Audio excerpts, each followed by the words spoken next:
Hello, I hope y'all are all doing really well. It's April 30th, it's the last day of April, and today I'm going to be talking about pretty much two things. So I'm going to overall be talking about severe weather for the entire video, but I'm going to start off by talking about today's severe weather event. We have a potential, really just not really a potential severe weather outbreak, just a normal, we have like a slight risk in South Carolina, North Carolina, and southern Florida. So we're going to be talking about that. Got a little bit of a severe weather threat in those areas, and then we're going to be talking about pretty much what we can see the rest of the week severe weather wise, because it does look like we're going to be having a couple day break from severe weather for most of the country. So yeah, I hope you're all doing really well. It's Sunday, and this video might be a little bit more rushed than normal just because I have someplace I got to go after this. But we're on radar scope. We can see we have a couple storms in areas of South Carolina. So near the east of Columbia, we have just some general showers. We had some thunderstorms near the Augusta area, down kind of like in between Augusta and Waynesboro. And then on the back side of the low, we have some kind of we have some like thunderstorms embedded within this rain near Greenwood, Abbeville, kind of that area. So yeah, that rain has now cleared northern Georgia pretty much, but this is our convective outlook. We can see we have that slight risk from really the southern tip of Maryland. The southern tip of Maryland's and that it goes all the way down to South Carolina, and then we have another slight risk down in southern Florida. 5% tornado risk, 15 wind, and a 5 hail. So wind and tornadoes are the main threat. Let's go ahead and talk about it. Okay, so composite reflectivity wise, just looking at reflectivity, we see right near the low, we just see a couple of storms, a good bit of coverage of like decent looking storms. So let's go ahead and move to the mid-Atlantic area here, and we'll start taking some soundings. Let this load here. I don't think much has really changed since last video. For some reason, my computer is being very slow today. It's kind of weird. It never is this slow, but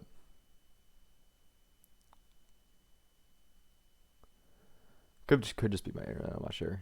But yes, with this sounding here, really going to be looking at a damaging wind threat as the main threat. I think the damaging wind threat would be relatively low, but still, I could see like a 2% tor out of that. Not really. I mean, that's not the best sounding for tornadoes.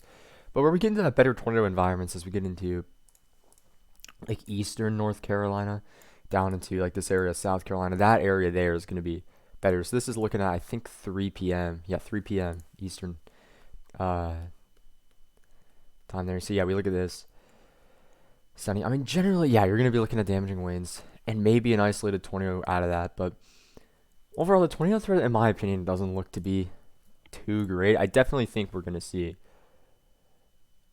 someplace get at least a tornado. Like, we're going to see at least like a couple tornado warnings at least. And I think like we'll probably see somewhere like that. Somewhere could get a breeze spin up.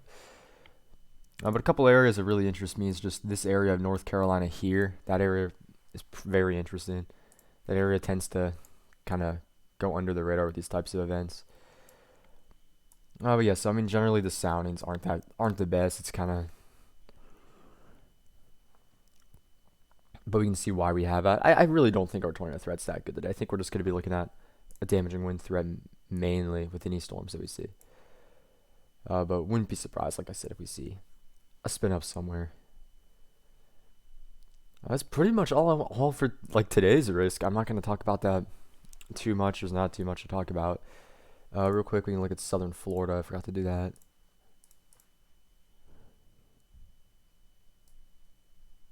So southern Florida's risk is probably actually almost over. If we go down to southern Florida, no severe warnings. We have a bunch of special marine warnings. Going to Miami radar, yeah, we can see we have.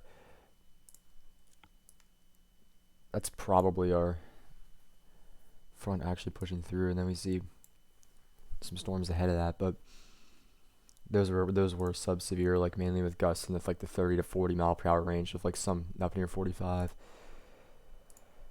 So yeah, that's pretty much what's going on in South Florida. I don't think we're gonna see much of a tornado threat down there. 5% tor risk still, but I think it's like a similar situation where we see up and further north. Like we take a sounding very quickly, and actually this isn't. It's not that bad. It's like there's other issues though. So first of all, I think we're gonna be seeing definitely going to be seeing a damaging wind threat, which we're already looking at. I mean, keep in mind, this sounding is pretty much like what we're pretty much right now. This is at like noon. That's about when this video will actually come out.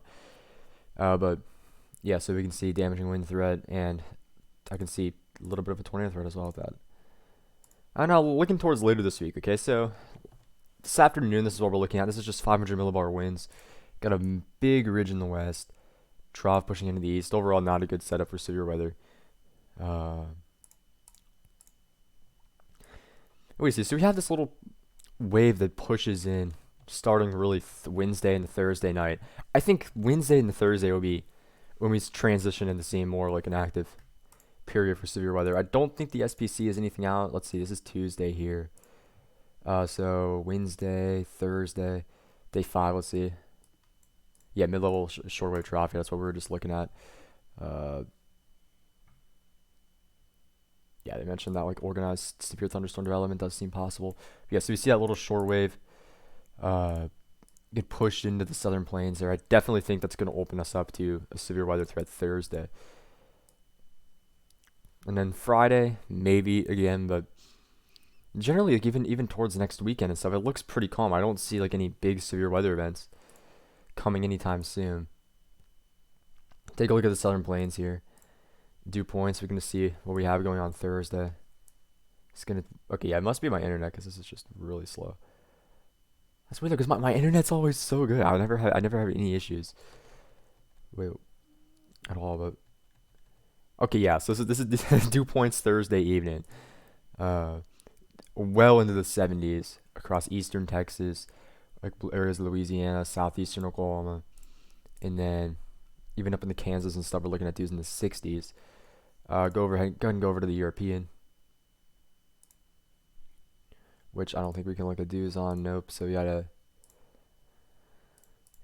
Let's go back over to pivotal weather.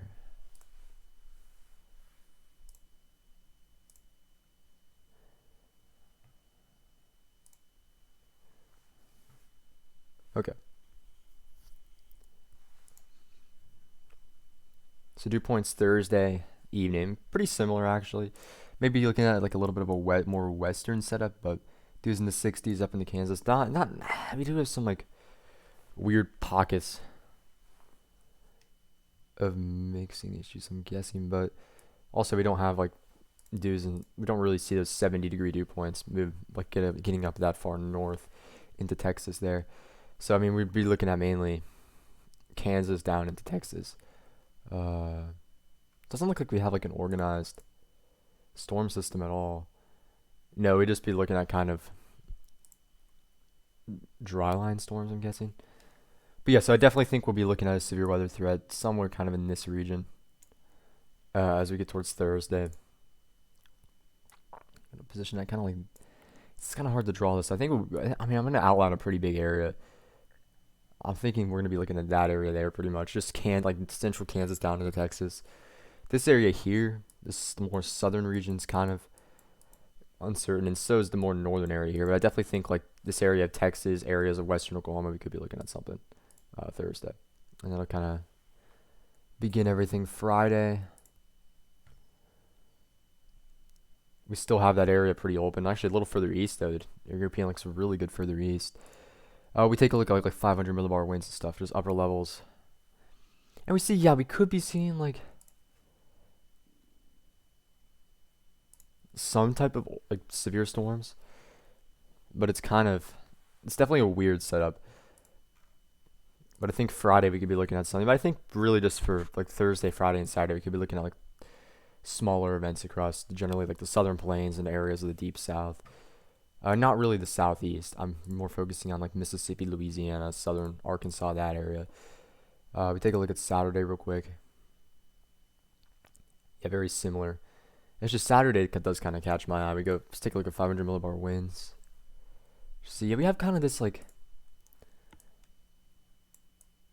little like wave back to the west here. That's kind of placement's kind of off there, so it could be an issue. If that would eject a little bit further, then we would be looking at something. But definitely think Saturday we could be seeing an event in the southern plains too. But kind of what I wanted to talk about, like the reason I was talking about this mainly was just we're not really going to be looking at any like severe weather outbreaks or anything over the next week. It's just going to be it's looking fairly quiet. Like Monday, Tuesday, Wednesday are pretty much just days where we're going to be seeing nothing. And then Thursday is when we'll start to see like that threat come back into play across the southern plains. But yeah, thank you for watching, and I hope you all have an excellent Sunday. I'll probably be back tomorrow. But yes, goodbye.